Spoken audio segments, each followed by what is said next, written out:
Welcome to the EntrePastors podcast on YouTube. This is a show that helps pastors think, act, and thrive as prosperous entrepreneurs.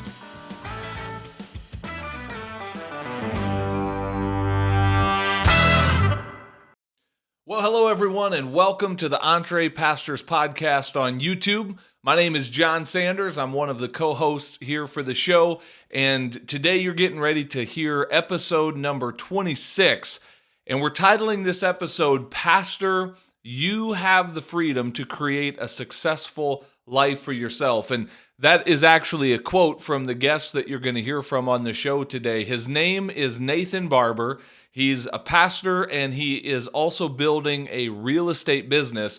And we unpack a lot of really great stuff in our conversation with Nathan. But one of the things he said that just really stood out to me was, Pastor, you have the opportunity and the freedom to create a successful life for yourself. And I love that. It's exactly what we're trying to help pastors realize through our EntrePastors podcast and through the community that we're building around this message that, hey, pastor, you don't have to struggle paycheck to paycheck, barely getting by with a scarcity, poverty mentality. You can have a better life for yourself, and you can still be obedient to the work and the calling that God has placed upon your life as a pastor. So I'm so excited for you guys to hear from Nathan Barber. Without any further ado, let's cut to this interview that we did with him recently. Check this out.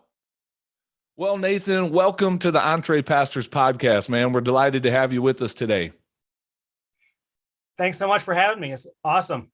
Yeah. Hey, can you tell us, and just out of my own curiosity, how did you get connected with the EntrePastors platform? Because I've never met you before today, other than just some online stuff. So how did you kind of find out about us and get connected to all of this? I think it was through a mutual friend. I think Ryan Hayden. Okay. I think I came across that he had posted that he had interviewed, I think, with you guys or discovered you guys, and put that on Facebook. So I made my way over and then found your podcast. I love listening to podcasts, and this really, really resonated with me. So cool, man. Thank you for that. We appreciate it. And it's a pleasure to meet you. So why don't we start with just a little bit of an introduction, tell the audience where you are pastoring and a little bit about your journey into the pastoral world. Okay. So I am a church planter in the Joliet area of Illinois. So that's the far southwest corner of Chicagoland. And I didn't grow up in the state, but I grew up in a pastor's home. And when I went to Bible college, I knew from a child, I just had a passion and wanted to be in the ministry. My dad was a church planter. And so I've been able to experience that, kind of whet my appetite, and went to college, got my degree in Bible and master's degree in Bible as well. And my assistant pastorate was in South Carolina, and with a pastor who had sent out 5 church planters previously. And I wasn't sure if I had what it took to be a church planter, but he had planted a church in Ohio. He had experience with sending out 5 other guys before me. And he really challenged me to be praying about it. And the more I prayed about it, the more God just began to just open my mind to it and excite me about the possibility. And he was a great mentor in that he really called out the best in me, and he could see in me what I didn't necessarily see there. And he said, he was convinced that I could do it. And the more I prayed about it, the more I thought, I think this is exactly what God wants me to do. And long story short, God miraculously brought me to the Illinois area because I really wanted to have a mother church type of relationship. And my brother pastored in Woodridge, and the Lord had put this specific area where I'm at now on his heart a couple of years before I came to the area. And so he'd been praying about helping a church get started in this area. It's about an hour away from his church. But he'd never shared that with me. And I had not yet shared with him my convincement that God had called us to church planting. That was definitely or put it this way, was calling us to that way. So the more we opened doors, the more we knocked on the door, so to speak, the more the doors opened. So he shared his burden with me. He's like, this is amazing. God could be putting this together because I'm trying to launch a church out of my own. I would love to be able to help you. So Lord put that together. We moved up in 2012. We raised financial support from primarily churches in Illinois, but also churches in the Midwest, some in the South. And in 1 year's time, we were able to raise the financial support for my family. And the way we decided to do the launch was we did start off with a prayer meeting in the house for about a month, building a team. We literally started from scratch. So folks that my brother Matt was planning to send with us, that did not pan out, but we were already here and had already raised our finances. So we started with a very big launch, made like 35,000 phone calls in 21 days. Did a mailing, 5 different mailings, and had a big launch October of 2013. And we had a ton of people saved, a lot of people saved and baptized right off. And I've been building the team as we've gone along. The way I did it is a parachute launch, so to speak, because I'm not from the area. That's one of the hardest launches to do. So I've literally been building the team as we went. And that financial support there was a huge part of that. That's allowed me, I still have just under 50% of the support that I raised 8 years ago. Wow. Which is a blessing. But in all of that, as the family grew, the church did not necessarily grow as fast as the needs of my family did, especially as we're losing financial support. So little by little, we lose support. The church would grow. They'd be able to take us on for more, cover more of our salary. But several years back, I could kind of see the church was not growing fast enough to take over the gap between support being lost and where our church was at. So before I got into church planting, I'd talked to just numerous of church planners, and anytime I heard someone was planting a church, especially in Illinois, I tried to learn everything that I could. And this area has been really kind of rough on church plants. It's an expensive area. And many church plants have come and gone before me in the Chicagoland area. And so I found many of the guys, when they took this step, when their funding ran out and they took this step to become bivocational, many of them went to more of a low skill job, like driving a bus or something like that. Some guys thrive with that, but not in this area. It's too expensive. Even if you drove a bus 40 hours a week, you are not going to support a family on that. So I was faced with, okay, if I run to the end of the money, my end of my savings and the end of the church's savings, I'm going to be forced with options that I know are not sustainable. So before I absolutely had to pull the trigger on that, I decided, you know what, I'm going to, well, it's interesting. I also filed my taxes wrong. All right. So as a new senior pastor, I forgot that, or I did not realize I was supposed to pay the 15.5 Social Security tax on housing allowance. So I hadn't done that. And a financial advisor brought that to my attention. And at that point, I was now owing $8,000 when you put together the fees and all of this and interest. And so it's like, and then I realized I wasn't going to get the return at the end of the year that we had been living on because the church couldn't, make it all work. And so that return would help me throughout the rest of the year. Well, I had to give that all back and then some. And I realized, okay, we have a little bit of savings left, but this isn't sustainable anymore. So putting all those things together, I realized, okay, while I still have some lead time with savings, I have got to find something else to do that is skill-based, not time-based. And so like countless real estate people, what gets you into the market many times is reading Rich Dad, Poor Dad, if you've not read it yet, beware, Nope. or you're going to invest in real estate.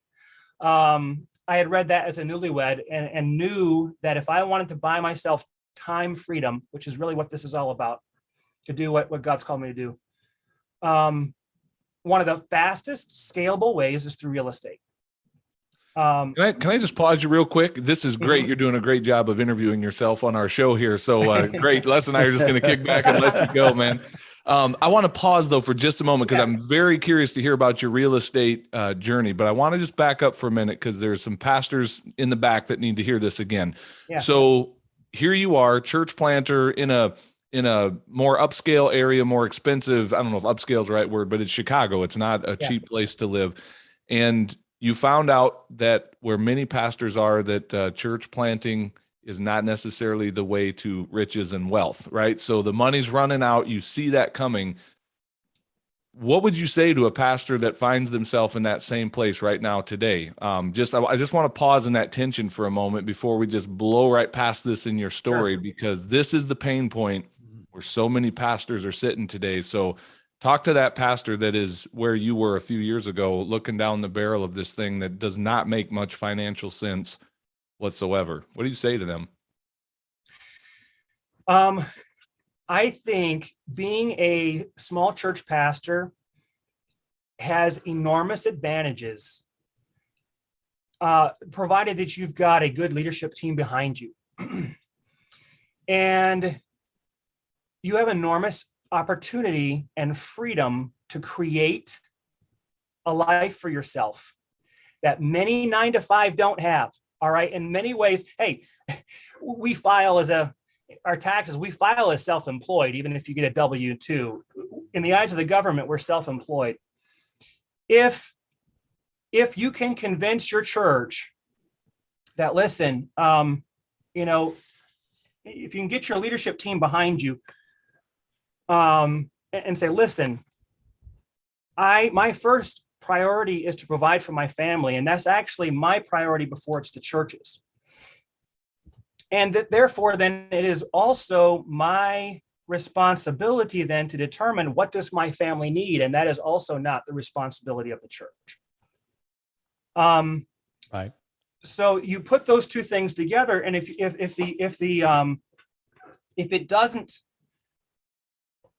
the church can't meet the need, it does not necessarily mean I need to go.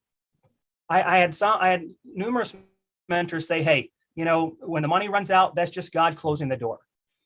And many good things take time to grow. So what I wanted to do is give myself the time to let time do its perfect work. It's about longevity and consistency over time. The biggest thing you have to get over is the fear of, what will other people say about me? You can't live a slave to what people think about you. So you have to get over that. And realize that there's a greater opportunity. I think sometimes as Christians, we do want to walk by faith, but sometimes we become too passive. Yeah. And we don't create enough. We're not aspirational enough, and we're not creative enough. And we just take, I think it's almost a wrong view of contentment. We want to be content, but then sometimes contentment can turn to complacency, and it stifles our creativity. Yeah. And I think you've got more choices than you're serving yourself. This is so good. You just dropped some really gold stuff on our audience right here. And I want to back up for just a moment. Well, real quick, did you have a good leadership team behind you? It sounds like you did. Yes. And that's the privilege of starting a church, is you get to build a leadership team around you. And so I know there's a lot of guys out there that have inherited a culture, and that may not allow them the flexibility to be bivocational. But guess what? I guarantee there are so many churches out there that need a pastor who's bivocational. Yep. You can find another. If you look, you can find a good leadership team. I think the best, I've had the privilege of creating one, which has been awesome. That's good. Well, the thing I wanted to point out, 100% agree that having a good leadership team behind you is super helpful. But the thing you said that was so awesome to pastors is that you have enormous opportunity and freedom to create success for yourself. And you don't just have to run off and, because the money's not there for the paycheck from the church.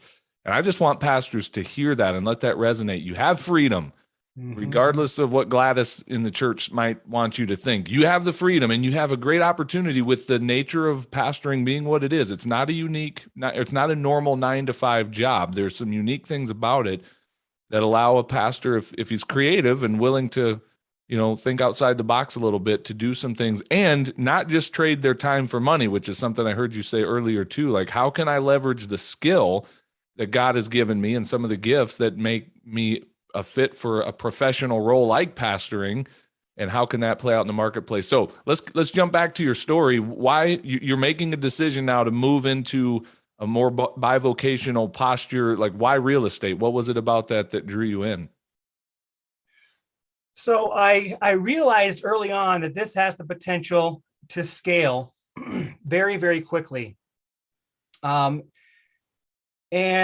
I came across the podcast, Bigger Pockets podcast. If anyone is wanting to aspire to investing in real estate, they're up to like 500 episodes. I probably listened to half of them, and they interview people from every stage of life. And I would hear pastors talk about how they were bivocational and then started investing in real estate on the side and transformed their life and bought them all kinds of time freedom. And so I realized, okay, this is the way that I can kind of be a tent maker, run this as a business. I'm not wanting to buy property because obviously I'm not invested in property yet, but I wanted to become a realtor so I could become an investor. I read a great book by Scott Trench called Set for Life.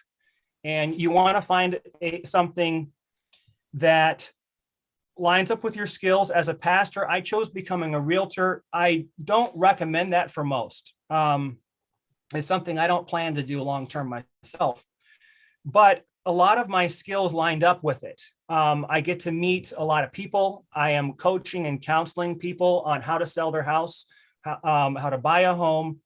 For me, I'm not selling to my people. If you choose this route, you cannot sell to your people. You have to let them come to you. You just cannot be viewed as, oh yeah, he's building his church to feed his business. You just cannot do that. So what's awesome about it, then that means I have to develop relationships completely around that portion. So I had to build a new sphere. So I've had a little bit longer runway to get into this because I'm building a new sphere. But being a church planter, being someone very outreach focused, someone who is an initiator, those are the skills necessary to succeed in real estate, especially if you want to be a great listing agent where you list homes. That's where the leverage is, not working with the buyers. You only work with a buyer who has a home to sell as much as possible, because buyers take an immense amount of your time. And a successful realtor is going to spend most of their time actually prospecting. The brokerage and the team helps you sell that house. It is your job to go out there and prospect. So that's something I wanted to get better at as a pastor anyway. I wanted to build the skills, the communication skills. You get to where you can build rapport, and in 30 seconds or less, whether it be over the phone, or maybe 60 seconds. Within 60 seconds, I can build rapport and get someone's email address for further contact. And what you have to do to be a successful realtor is you really have to focus on relationships. And that, as a pastor, that's what we do anyway. It's not as much transactional as it is about the relationship. So from beginning to end, if you focus on, okay, this is about building relationships, serving people, bringing people value, then over time, I'm going to build that database, keep nurturing it. And the first 5 years, from what I've heard from other realtors, are the hardest because you're building your database. You're trying to get it up to 1,000 to 2,000 people, and that's going to pay your bills then. So, and then I'm not going to have to make that many outbound phone calls to strangers or a door knock. but I did it because I can scale that and then step back and then focus on let the deals come to me. And now focus on using the cash flow to provide for my family, which is already doing. We could no longer be here if I was not doing this. And also have the money to save so I can purchase investment property. And I'm about to pull the trigger on that this year. I want to just kind of put a bookmark right there as well, because something that you just said strikes at the heart of really what it means to be what we're calling an entree pastor. And this is, you never stop serving people to serve your own personal needs. And even that, because as a pastor, it's the whole, putting the oxygen mask on yourself first on the plane before you help somebody else. Like if you weren't able to survive there in that area, those people would not be served, at least by you. Correct. And we can have a discussion about what that would mean long term for the health or even existence of that local fellowship. But it wouldn't be led by you if this weren't happening. And so I really want to emphasize that, because this isn't really about you, but it's still about the people that God called you to serve, just doing it in a little bit different way. So if you would go back and just talk to that 2013 version of yourself, and what might help fast track it a little bit more for those that there's no substitute for putting in the work, building those relationships. Can you talk about some of the things that you've learned in the process to where if you could go back and do it over again, you'd be more effective? I think one of those things I think would be through coaching. Within my second year, I realized I was beyond, I was out of my comfort zone. And when you're building a team from scratch, you're relying on people that are not proven and tested. So I had done that, and it hurt our church. And so I realized I need coaching. And so we had some funds given for our church plant to help it get started, where I could go out and purchase 1 year of executive coaching. That was huge. In retrospect, I really wish I had maintained that and sustained that. Well, have we got a deal for you, my friend? Have we got a deal for you? Let's just stop and applaud that. Sales pitch, here we go. Do you mean by that, do you mean kind of general life coaching type stuff, professional coaching, or specifically somebody that had kind of, the way I put that is they've been to the mountain in the real estate world and they know how to get there? Well, because I've only been doing real estate for the last 3 years. So this guy was, at that point, I wasn't bivocational. At this point, I was just doing church planting. And so I hired an executive coach who'd worked with, he'd been a pastor before, had worked with numerous pastors and church planters as well. And so I really, we talked about all kinds of things, but the main thing was he really helped me to build a volunteer culture in the church. And this is another thing for the guy who's looking to do this. I did have a runway where I built a team. I spent 4 years building a volunteer team. And we worked up to where our church could afford a part-time administrative assistant for me. She's a member, but she works from home because up until this year, we just bought our first building. But up into this year, she's had to work out of her house. So she's kind of, in a sense, she's been virtual. But having that team was critical, and it's changed the whole culture of our church. We don't have Sunday school. We have a volunteer meeting. I'm constantly resourcing in them every Sunday. It's a short meeting, but it's an entry point for people to get involved and serve. So there, you can delegate a lot of your ministry stuff. And if I had not done that, and I was still wearing all these different hats, I wouldn't have done well. Another thing that I did, which I wish I would have done right away, and for my bivocational guys out there or considering, you got to do this. Even if you have a skilled bookkeeper in your church, that's great, but you still need to hire third-party accounting. I wish I'd done that right away. We operated out of a checkbook. It's foolish in my mindset. It costs us about $300 or $400 a month to have a third-party that specializes in accounting, church accounting, nonprofit accounting, which is different than other kind of business accounting. You're doing fund accounting. And having them guys, listen, you will draw the kind of person that you're becoming. And why should wealthy people or people of means come and give your church finances if they don't have the proof that you steward it well? So having third-party accounting is huge. And those reports are made every single month. So they can see there's transparency with our books. And that has been critical too. And even if you think you can't afford it, you've got to. Because I think for wealthy people and people of means, they shouldn't go to your church if you don't have good financial processes, because it's not honoring God with their finances. All right. Yeah. So you have to put yourself in a place where you are trustworthy and you have systems in place. Guys, you have to think like a business person. You can't just think, theological training is not enough. You also have to run that business in a way that this world is kind of Book of Proverbs level stuff. I wish I started that right away. When we hired that accounting, I made the room because I was like, I'm beyond what I can do. This is horrible. I was helping to work as the bookkeeper with one other person, and it was insane. When I did that, it's amazing the kind of people that we began to retain compared to before was very different. That's interesting. So I would have done that as well. I would have done that much earlier.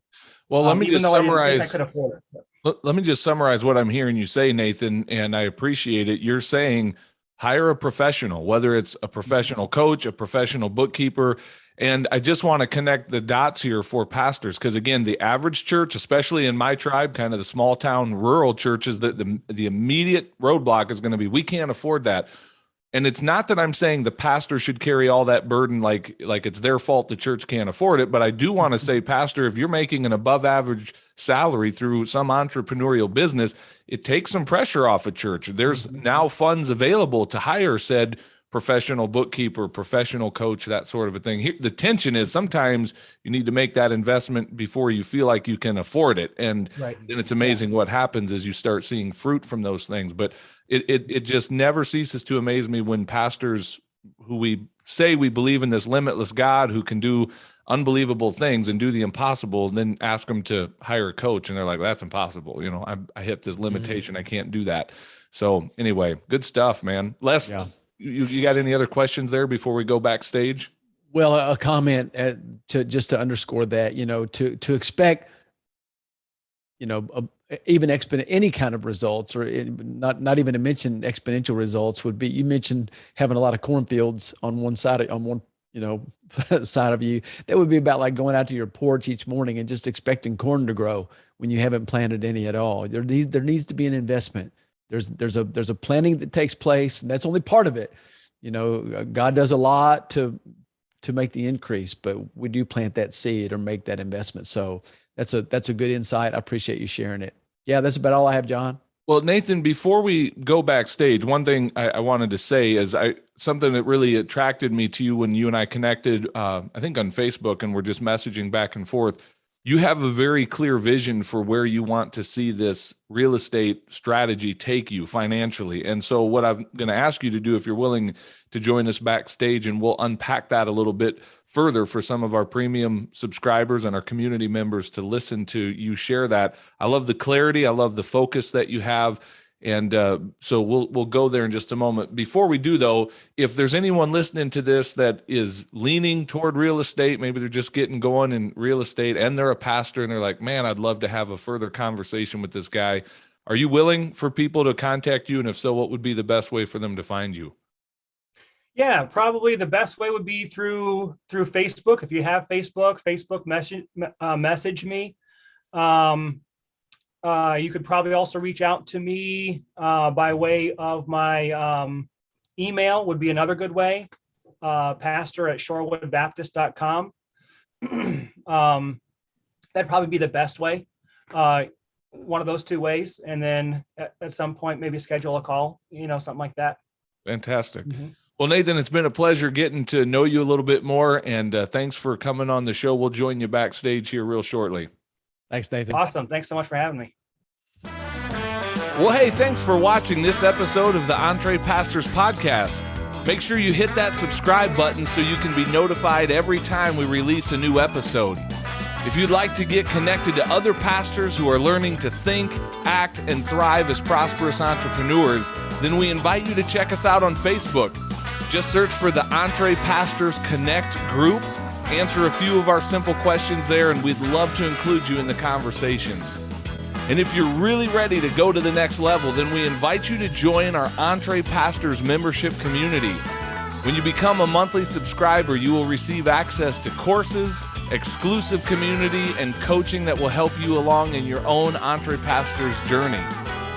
If there's anything else we can do to serve you, please visit us at EntrePastors.com, and we will do our best to serve you there.